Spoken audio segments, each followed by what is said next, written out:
5 minute সময় দিলাম, যে যার ঘরে গিয়ে দরজা বন্ধ করো। ওরা আমাদের দুজনকে খুন করেছে, আমরা ওদের 20 জনকে খতম করব। 4.5 মিনিট। চুরি পড়ে বসে আছি, খুনকা বদলা খুন। 4 মিনিট।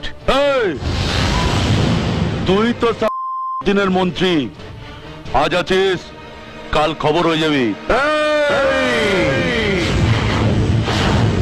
ফাটাকেষ্ট খবর দেখে না, খবর পড়ে না, খবর তৈরি করে। আমি যেখানে জন্মেছি সেটা গুন্ডাদের আতুর ঘর। দাইমার নাড়ি কেটে হাতে পেটো ধরিয়ে দেয়। আমাকে গুন্ডামি দেখাচ্ছিস না? মারবো এখানে, লাশ পড়বে শ্মশানে।